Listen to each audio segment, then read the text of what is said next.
they been cramping my style all week. Craving chocolate treats, checking pants, checking seeds, sipping herbal tea, and fight for menstrual equity. Sheesh, man, I kick cramps ass. Kick cramps ass. Kick cramps ass. Kick cramps ass. Kick cramps ass. Kick cramps ass. Kick cramps ass. You're now tuned in to the Kick Cramps Ass podcast with your host, Brittany Walker, advocating for menstrual equity, period poverty, and womb wellness. New episodes on Menstruation Mondays. Happy Menstruation Monday. Welcome to Kick Cramps Ass the podcast, where I'm your host, Brittany Walker, and we made it to Monday, July 29th, where we'll be tapping into Season 2, Episode 19, the first in my family without a fibroid. Now, July is Fibroid Awareness Month. It's also Minority Mental Health Month. So we're going to wrap up this month giving you guys some really great tips on how you could prevent, eliminate, or get rid of your fibroids, and something that you just don't have to practice for this month, but you can practice year round to ensure that you are in control of your womb wellness. Now, you know, we like to kick off each episode with the I am power statement. I representing inspiration, A representing affirmations, and M representing manifestations. And the I am power statement for today is, I am expanding my knowledge regarding fibroids in an effort to eliminate or prevent the growth of this ailment. Ashe. Now, you know, we also like to give a quote of the day.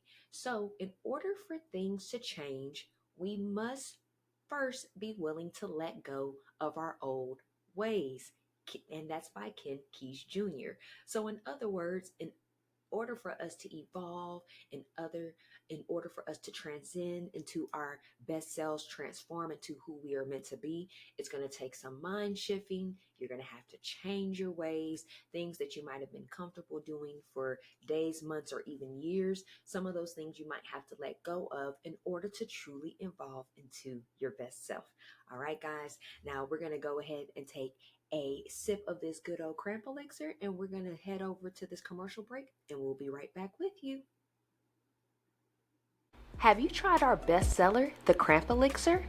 It's our herbal tea blend designed to reduce and eliminate menstrual cramps, PMS symptoms, and other uterine health issues that are hindering your day-to-day progress.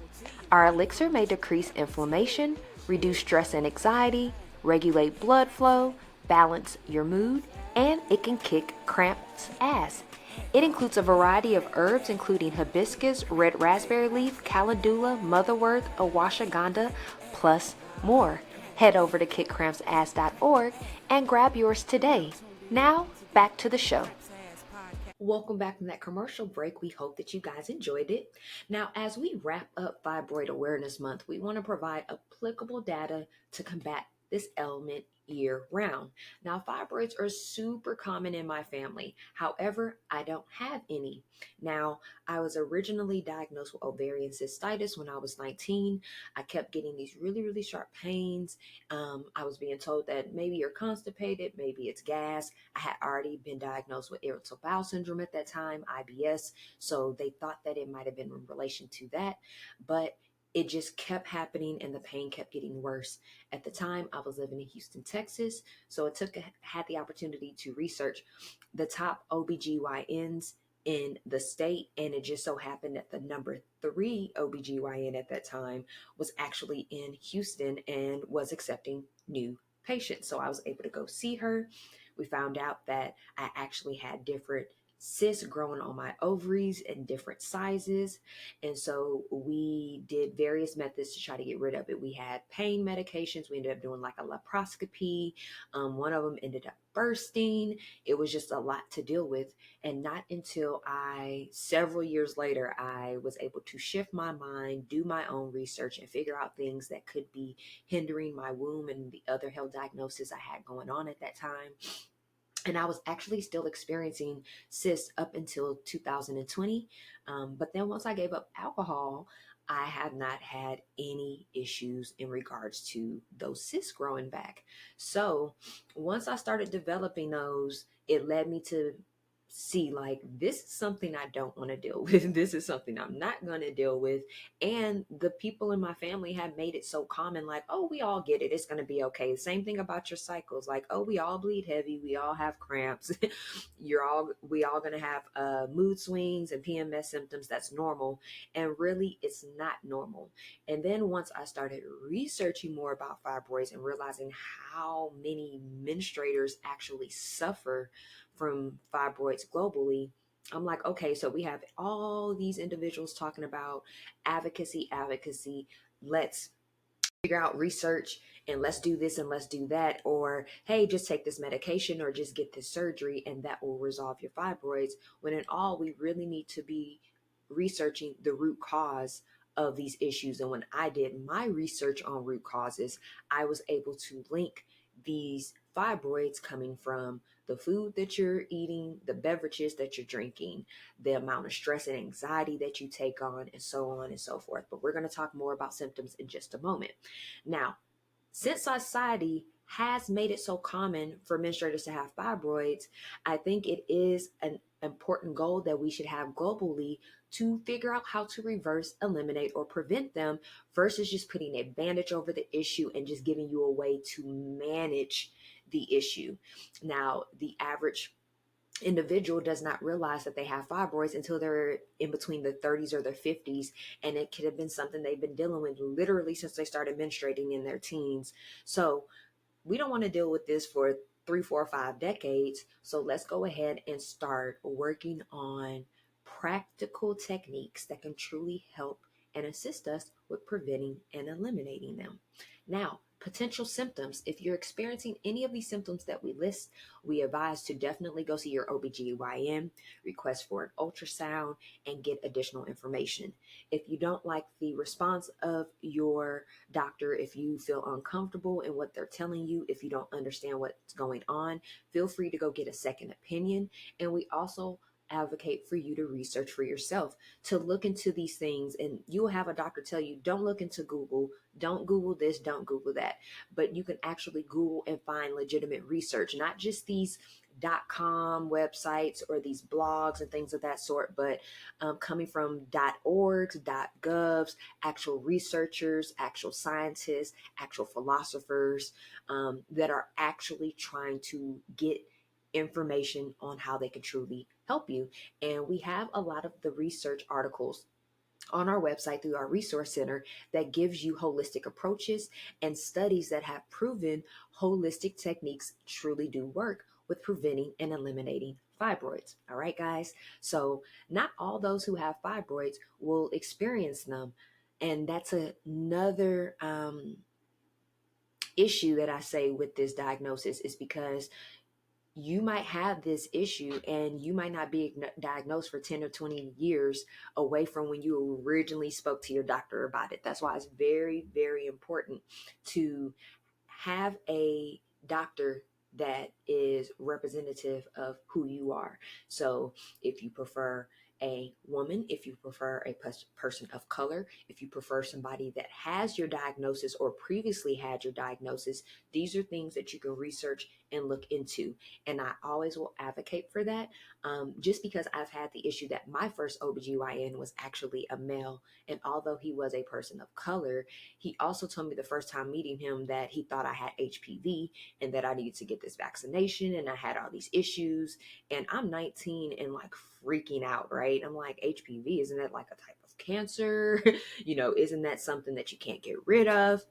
And come to find out, I didn't even have HPV. He just misdiagnosed me without even having any exams.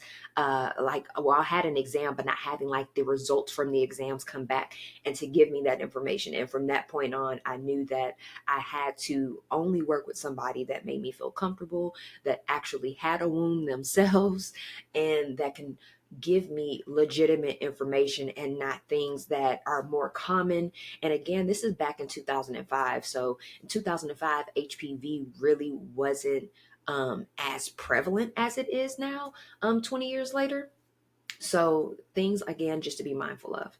Now, the first symptom that you might experience is heavy bleeding, which could be heavy due to anemia. We have discussed with you guys before that iron anemia is very prevalent when it comes to your menstrual cycle, because you lose your iron. In the blood, you're going to lose iron, potassium, phosphorus, magnesium. So we always encourage to eat those foods on a daily basis so that when you do have the blood loss, it won't cause you to lose a lot of energy, make you extra lethargic, make you sick, make your equilibrium off, make you dizzy, things of that sort. Or it can cause painful periods, the fibroids themselves. So we want to be mindful of that. So if you have a lot of heavy bleeding, you might be diagnosed with menorrhagia, which we've discussed with you guys before, is a previous diagnosis of ours. We used to bleed for 14 days straight. We would go through several pads and tampons at a time to try to control the heavy bleeding. So if you're experiencing that during your cycle and not on your cycle, you might want to go ahead and get checked and start working on a strategic plan of action.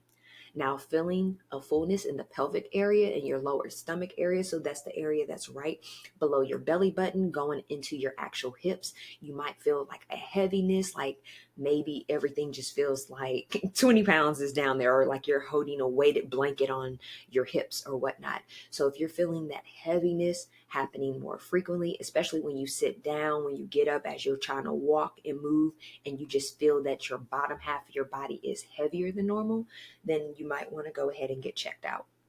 Now, the enlargement of the lower abdomen or severe bloating, you will see that if you go research individuals that have fibroids, people have mistaken that maybe they were pregnant. Shout out to the Womb Babe. For July, she actually posted up different sizes of what a fibroid can be, and she started off like super small, and fibroids can be as small, guys, as like a dime, and they can get as large as like a grapefruit or even larger. Okay, guys.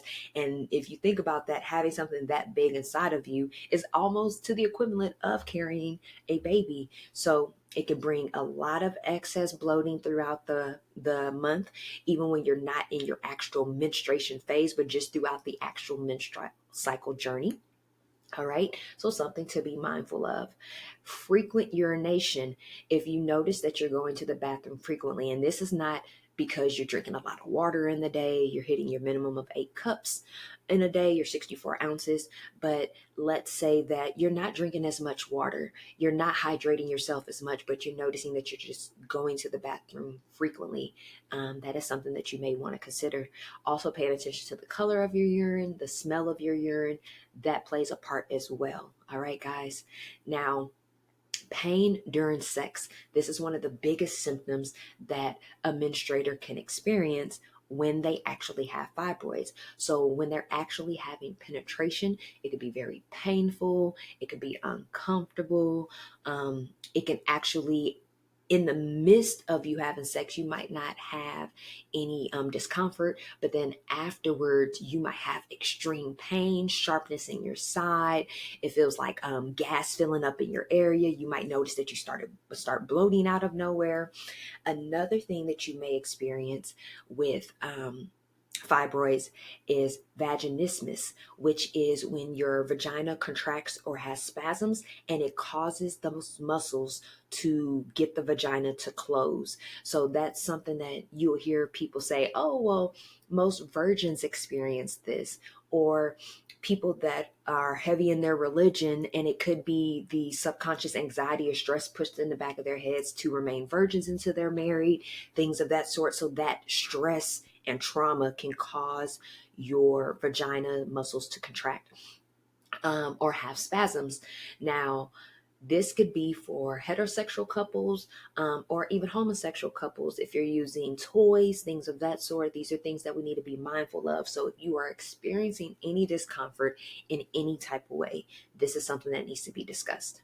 All right. Now, you might have also lower back pain, just a heaviness, an achiness, maybe a consistent sharpness in that area.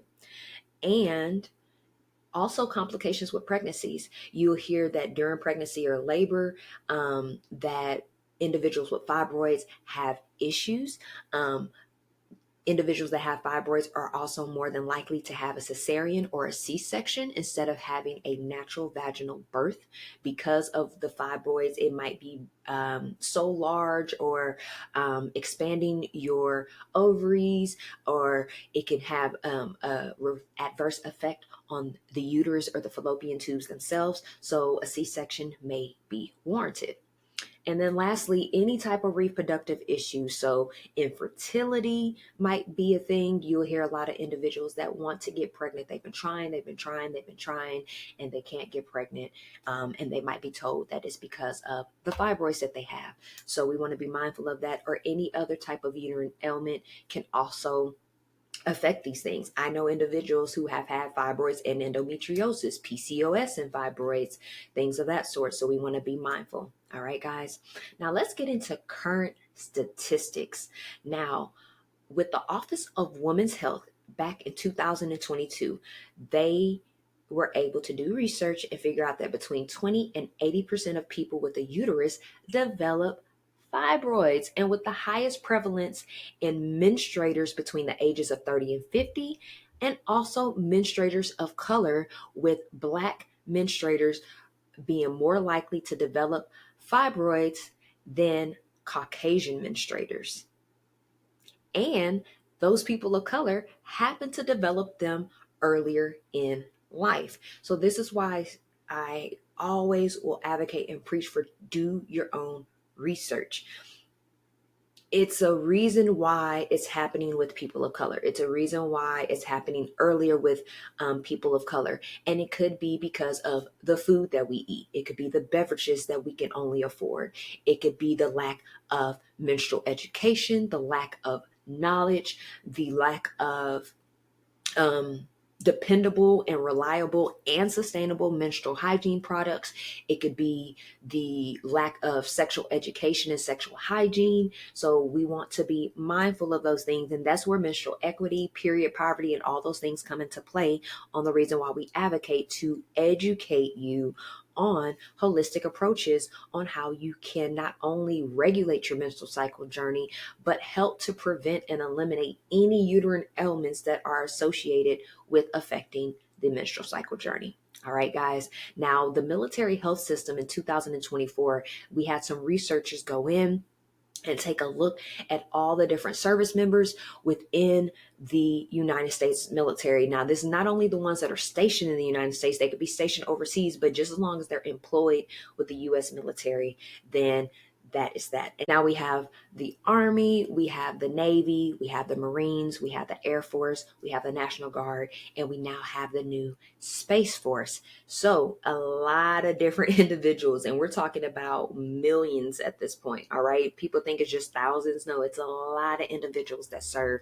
in the United States military. So out of 16,046 new uterine fibroid cases that were identified within the last year, there is an incident rate of about 63.5 cases for every 10,000 people. All right. Now, the highest incidence rates were observed among the service women over the age of 40, or menstruators over the age of 40, and they were non-Hispanic Black women, and then majority of them served in the Army. Earlier, we talked about stress, anxiety, things of that sort can come into play. It might be your accessibility to the food that you have access to. Maybe you can't afford a healthier diet right now, so you're just eating what you can get your hands on.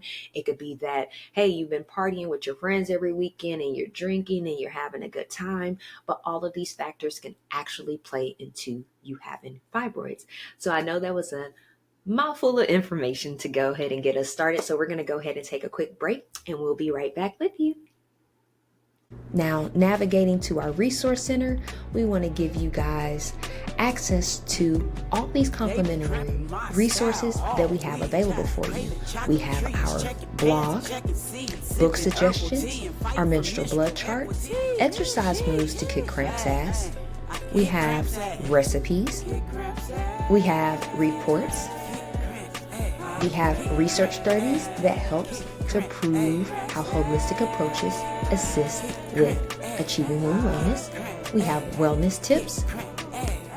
wellness referrals, so business organizations and individuals that we would like to refer to you that are our strategic partners.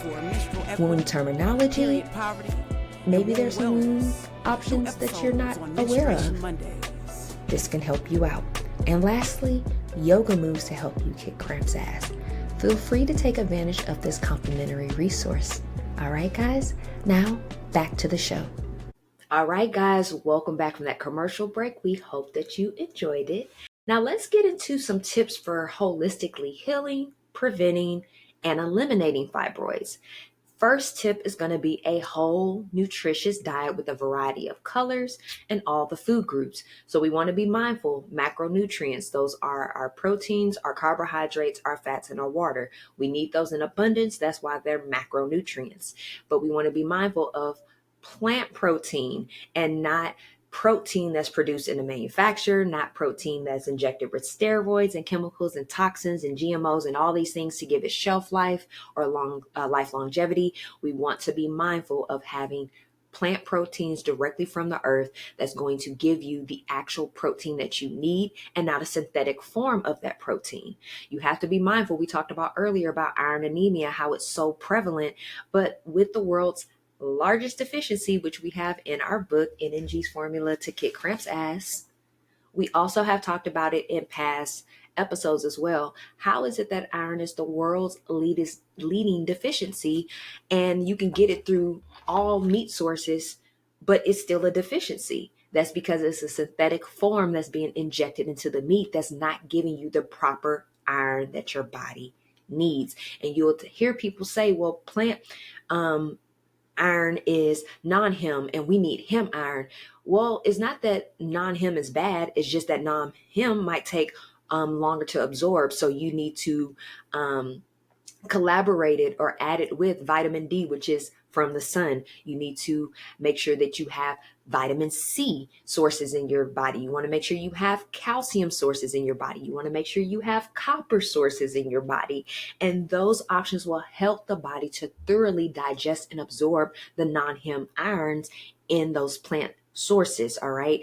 And it will, again, assist with protein overall. All right. And then when it comes to carbohydrates, you'll hear people say all day, no carbs, no carbs. Carbs are bad for you. Simple carbs are not good for us. That's the processed foods. That's the high sugars. That's the added sugars, the added sodiums, the fast foods, high in fats, things of that sort. And those are the things that we want to avoid. But complex carbs, so that's your quinoa, that's your nuts and your seeds, that's your, that's your oats, that's your legumes, your beans, other whole grains, all right? Sweet potatoes is a good complex carb. Those are things that we actually need for the body because the body uses carbohydrates first for energy. Hear me when I say that. Your body uses carbohydrates first for energy. For somebody that's on the keto diet, you're thinking, nope, I can't do this because in the keto diet, we're not supposed to have carbohydrates. But that is why I don't advocate for the keto diet, because in 20 to 30 years from now, you may experience memory issues, brain issues. Why? Because the body uses complex carbohydrates for your brain function, for your memory, and for your energy, and for your blood flow. So that means that if you're not putting proper complex carbohydrates in your body is not able to cleanse and detoxify the blood every 120 days. Your body is unable to use energy from carbs, so then it will pull energy from protein and fats. And that's what you'll hear somebody on the keto diet say, but that's not a good thing because the body needs the protein and the fats for other functions than energy. So if you're just putting no carbohydrates in your body and you're putting alcohol in your body, which is a form of energy, then that can have an adverse effect not only on the body, but also on your womb. So we want to be mindful of that. And if you do not have complex carbohydrates consistently in your body, it may lead to memory loss, dementia, and Alzheimer's. Again, you're not going to see that right now. Right now, you're going to see the physicality of things. You look good, you just shed all this weight. And then we also have to be mindful that that could be an ego thing. It could be a vanity thing. You're more focused on what you look like versus being healthy. And we want to be mindful that, yeah, you could be looking good now. Go you for losing all that weight and getting to where you desire to be. But we want to be mindful. Once your body does not have those carbohydrates 10, 20 years from now, you're going to have issues. Okay, guys, you have to be mindful of that. The body needs complex carbohydrates, not simple. You'll also hear people say that simple carbohydrates, fruits are that. Fruits are natural sugars. That is the type of sugar you need in your body, from seeded fruits, from dates, things of that sort. Not fruits that have no seeds in it, because those are truly the simple carbohydrates, because those are man-made items. All right, guys. So coming back to the nutritious diet and all these different colors and all these different food groups, eliminating those processed foods, those added sugars, so the high carb fructose syrups, stevias, anything like that. If you even go look at stevia and look at the ingredients on the back, you're thinking, why is there all these ingredients in stevia? Then when you start actually researching those ingredients, you see that they are connected to cancer, heart disease, dementia, other factors that are hindering the body and can also affect the womb. Foods high in sodium, so added salt, we want to focus on like pink Himalayan salt or sea salt if you are going to use salt. Fried foods you want to get rid of. We have to be mindful that the flour used in fried foods is typically bleached. All-purpose flour is bleached, meaning that it has chemicals and toxins in it. Even if it says unbleached all-purpose flour, flour comes from a grain, and grains are pulled from the germ and the bran, and those are naturally brown or darker colors. So the closer you get to white, that means it's more manufactured, it has more chemicals or toxins in it, and we want to be mindful of that in fried foods, because you're dipping it in these chemical-based flours, and then you're dipping it in dairy, and then so you want to be mindful that those things can hinder you, and then you're turning around and frying it in an unhealthy oil. And we want to stay away from like saturated fat, trans fat, cis fat. We want to focus more on polyunsaturated, monounsaturated. All right. So again, be mindful of what you're putting in and on your body, and then be mindful of the fast food options too. A lot of that is processed. They just take it out of a package, add water to it, mix it up, and then there you go. So we want to be mindful of that. Eating plenty of seeded fruits, nuts. So with nuts, we want to talk about walnuts, cashews, pecans. Seeds, we want to talk about hemp seeds, pumpkin seeds, sesame seeds, and also consuming algae is a good option. So if you're into sea moss, the 92 minerals and vitamins, which are macronutrients, are included.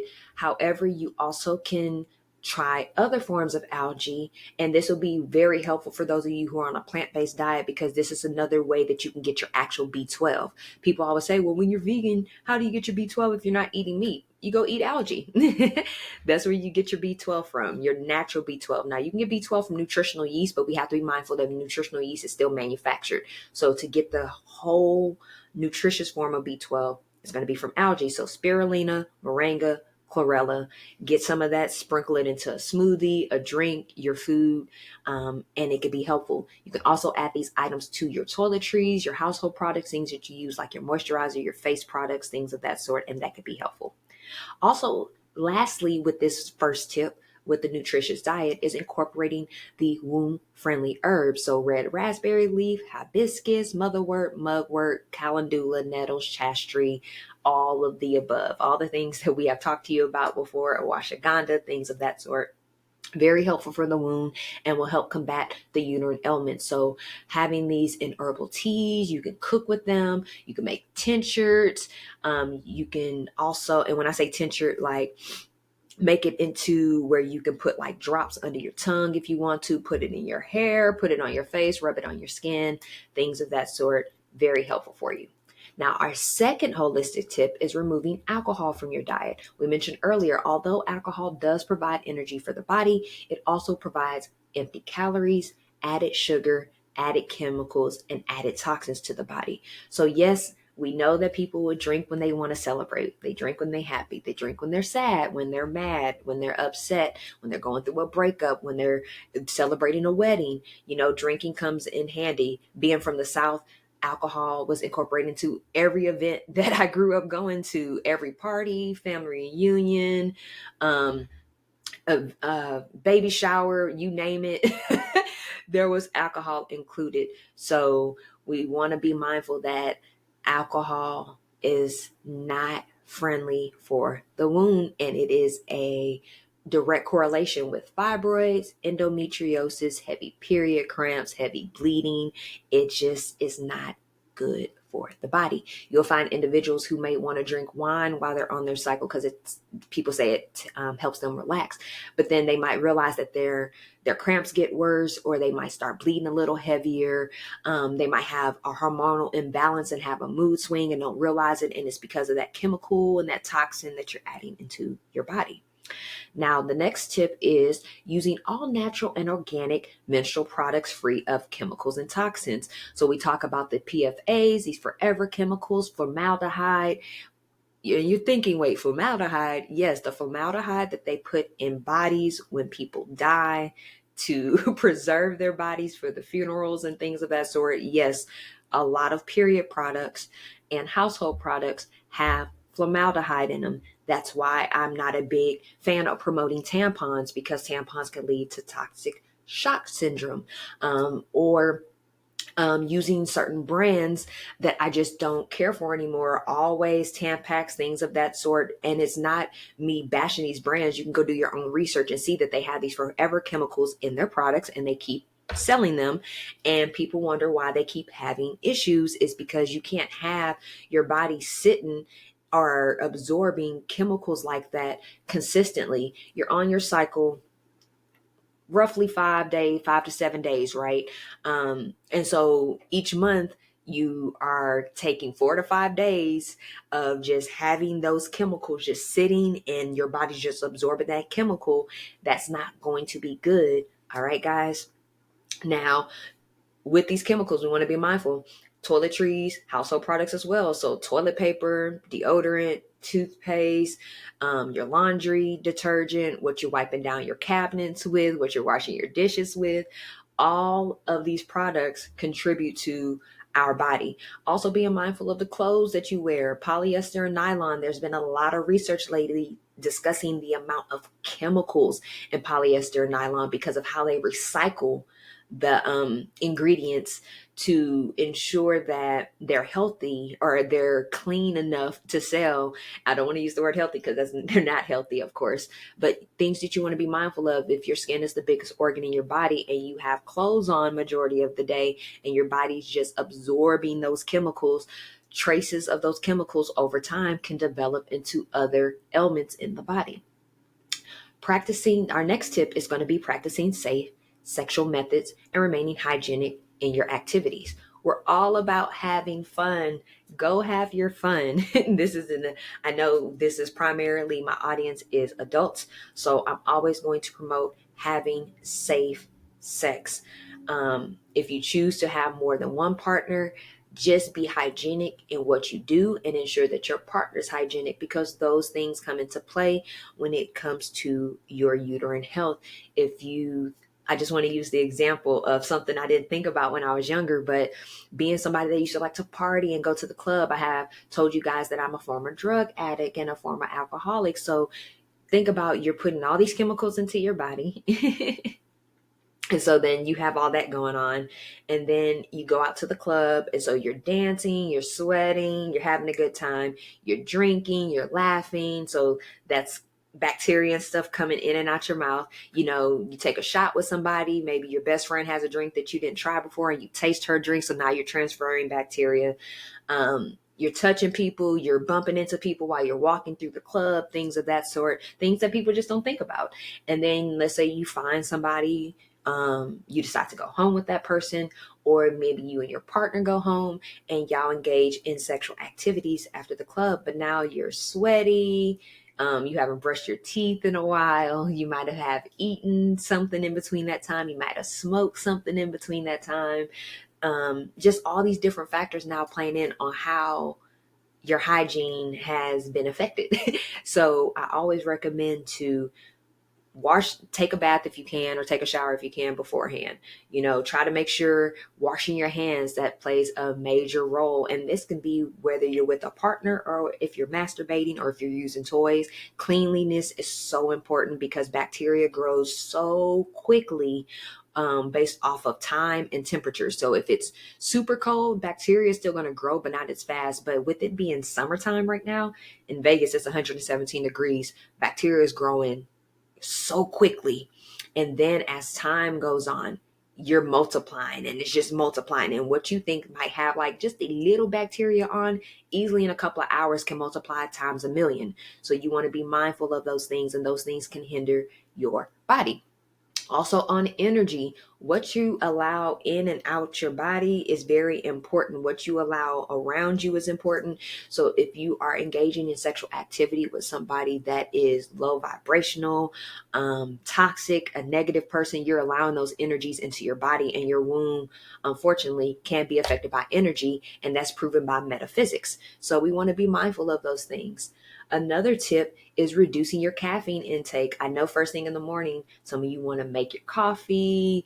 You might prefer black tea because of the caffeine in it. You might have your soda or your energy drink, and those things are just not conducive for the womb. They are very unhealthy for the body overall. So you might be experiencing like insomnia, being agitated throughout the day. You might notice that you're overly anxious or stressed out, and that could be the chemical imbalances from the caffeine. But we also want to be mindful of, even when you're drinking coffee, not everybody drinks all black coffee. Typically, a lot of people like to add sugar into it. They like to add creamer. If you're going to like a coffee shop, you might have the barista add some type of flavoring in there. So if you want like your vanilla lattes, you got to remember those syrups are based off of high corn fructose syrup, which is a lot of added sugar. Even the sugar that they add in coffee is not dates. It's not raw sugar cane. It's normally that granulated sugar that's cheaper to buy due to inflation, but it's not the healthiest for the body. So those are things we want to be mindful of.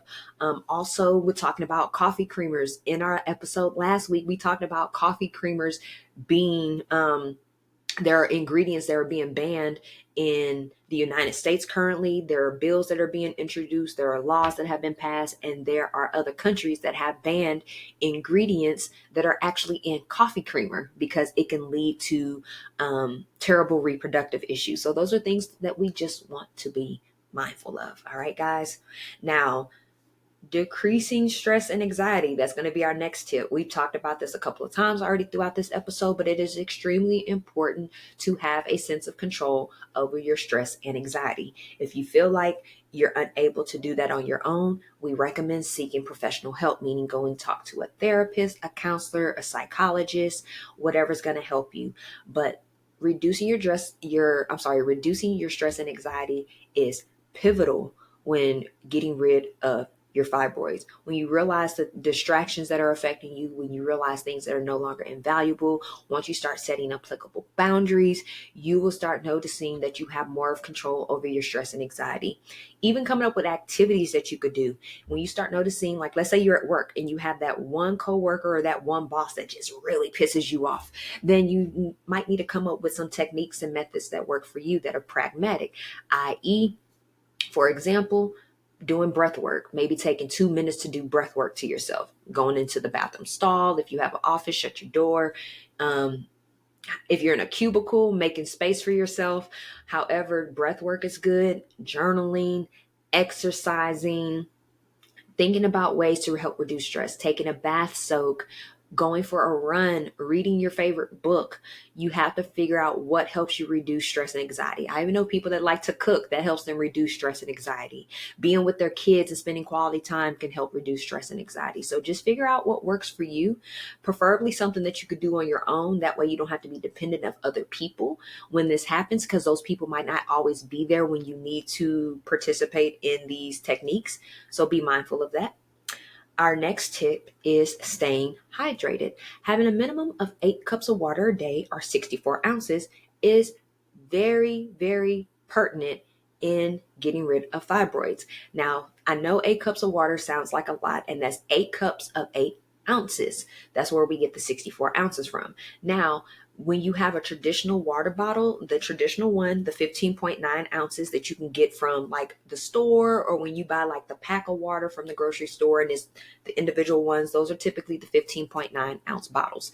If you have 4 of those a day, that is your 64 ounces right there, or your minimum of 8 cups. So I recommend to always do an internal shower when you first get up for the day, and it helps to lubricate the inside of your body and flush out any toxins or chemicals while your body was laying completely flat on the bed. Once you sit up and everything starts draining, drinking that water will help flush the body.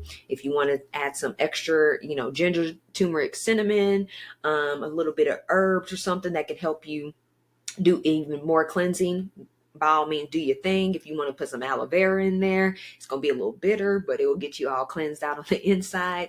Whatever works for you. However, doing that internal shower first, and then having a water bottle with each meal, breakfast, lunch, and dinner, that will be your minimum of 4 water bottles. However, if you're not a big breakfast eater, maybe you only do a smoothie, or you might just have nuts and fruits in the morning, then you could have the water bottle for the internal shower, do it for lunch and dinner, and then have a 4th water bottle while you have like your evening snack, or before you go to bed, to help just to do another flush before you actually lay down, and your toxins and chemicals may become dormant while you're flat. Now you can also brew tea, because of course you have to use the water for tea, but once you start adding like sugar and all that other extra things in there, it kind of takes away from the hydration. So we recommend to try to do only water, but if you're going to add stuff to it, just make sure it's nothing that is going to hinder the cleansing process. And our last tip for holistically healing fibroids is soaking up vitamin D from the sun. Now, you'll hear people say you can get vitamin D from salmon, you can get vitamin D from milk, you can get vitamin D from cereal. However, especially in like the cereal and the milk, it's fortified, meaning it's a synthetic form of it. And if it's salmon, you need to find out where it's at, because if you're having farm raised salmon, then it's injected into the salmon, which again is a synthetic form of vitamin D. The only natural form of vitamin D is from the sun. And you will hear people say, oh, it's so hot outside, or I get sunburn, or you're not supposed to let the sun touch your skin. Yeah, a lot of people say that, but when you actually do research and you find out your body needs vitamin D to process, just like how plants need vitamin D to have photosynthesis and to be able to give us the nutrients that our body needs before we pull it from the ground, vitamin D is imperative in assisting us in our health. So I know it's really hot outside. I told you guys in Vegas, we didn't got up to the 117s as our high for the summer so far. So I recommend to try to go out in the morning when it's not as hot. If you could try to go between 6 a.m. and 9 a.m., that will be great. Or in the evening time as the sun is setting, I say, hey, try to go for a run, a walk, or something in those hours. That'll be great. 20 to 30 minutes, guys. That's all you need. And it sounds like it's a long time, but it's really not. And for those of you who are pet lovers, pet owners, pet parents, this can be done during your walk. So for instance, you typically take your pet out 2 to 3 times a day, sometimes more. So if you're taking them out in the morning, that's 10 minutes. If you're taking them out midday, that's 10 minutes. If you're taking them out in the evening, that's 10 minutes. That's your 30 minutes right there. Make sure that the sun directly hits you on your face. Make sure that it hits you directly on your feet. Your feet is like the power source for your body. It goes directly into your bloodstream, your lymph nodes, things of that sort. So we just want to ensure that our body is adequately absorbing vitamin D. Now, if you start experiencing like burning sensations or issues with your skin, don't go the full length. Maybe only start off with 5 minutes, 6 minutes, and work your way up until your skin can become comfortable being in the sun again. All right, guys. Now, let's talk about organizations and individuals that actually advocate for fibroids. Again, with July being Fibroid Awareness Month, we're giving you these details this month, but this is something that we are encouraging you and motivating you to practice year round. So throughout the year, you can keep up with the Fibroid Queen, you can keep up with the Fibroid Pandemic. Now, let's talk about both of those. Fibroid Queen, we actually just had an episode with them in this season a few weeks ago. So we will definitely put the description of that episode in this. We'll definitely put the link to that episode in the description to this episode. So therefore you can go back and watch it and learn information, and then also go follow her. And then the Fibroid Pandemic, they just did their huge annual 5K run and their brunch that they do each year during Fibroid Awareness Month. It was last weekend, July 20th and the 21st in Atlanta, Georgia. So be sure to keep up with them. And we'll be sure that everybody that we're talking about is actually going to be listed in the description of this episode.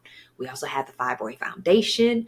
We have Woombe. We talked about her earlier. She's overseas in the UK. We have the Fibroid Fighters. And we have Sasa Rosa Health Coaching, which we talked about before as well. She is a holistic health coach, and we have been posting her content throughout the month as well on her having her clients come give testimonies and giving additional holistic tips to get rid of fibroids. All right, guys. So let's go ahead and take a quick commercial break, and we'll be right back with you. Welcome to KidCrampsAs.org. Now, feel free to subscribe and get 15% off. By doing so, you're subscribing to our newsletter and you receive the latest news, resources, and updates. We appreciate you for connecting with us, so we want to get you with 15% off on your first order. So go ahead and leave your first name, your last name, and your email address, and you'll have this 50% off coupon that you can use towards your first order. Now, back to the show. Welcome back from that commercial break. We hope that you enjoyed it. Now let's go ahead and give a recap, guys. We talked about the first in my family without a fibroid. We wanted to give you guys research. We wanted to give you guys symptoms that you might be experiencing. We want to give you holistic tips and organizations and influencers that you can follow to help combat fibroids if you are experiencing them. All right, guys. Again, July is Fibroid Awareness Month. It's also Minority Mental Health Month. So it is imperative to take care of your optimal wellness. And we have discussed with you before, it's just not the physical. We got to be mindful of our mental, emotional, and spiritual wellness factors as well. All right, guys. So what's coming up for us? We're so excited about next month. Next Monday, we're going to be introducing National Wellness Month for August. Also, on this Wednesday, July 31st, we will be launching our KCA publication. So excited. So instead of still keeping our blog and our resource center, that will now become archived, and we're going to have an online magazine that you guys are going to be able to come look at articles and research and all these different things that's going to be imperative for you to achieve your optimal wellness. We're so excited about it. All right, guys. Now, we are still accepting listeners' mail, so feel free to comment to this episode. You can definitely email us at contact@kitcrampsas.org, which will be listed in the description of this episode if you want a more personalized or intimate touch. Now, you also have the opportunity, if you want to do a consultation with us, you can reserve a complimentary consultation where we can talk through your uterine ailments that you're experiencing and offer additional opportunities for you to be able to combat those things. All right, guys. Now be sure to like this podcast episode. Be sure to share it with somebody that you feel like can resonate. You can also subscribe to our website where you will not only get a 15% off discount to our KCA store, but you will also get access to the latest news, events, resources, tips, everything that we have going on, and access to our weekly newsletter that we send out. And then if you subscribe to our YouTube channel, we have additional content that's going to aid in assisting you with achieving optimal womb wellness. All right, guys, we want to send gratitude out to all of you for tuning in today. Again, this was episode 19 of season 2, the first in my family without a fibroid. And thank you so much. We want to manifest a positive, productive, and peaceful remainder of Menstruation Monday, a menstrual journey ahead. Let's finish this month strong, and we'll be talking to you guys on next Menstruation Monday. Peace.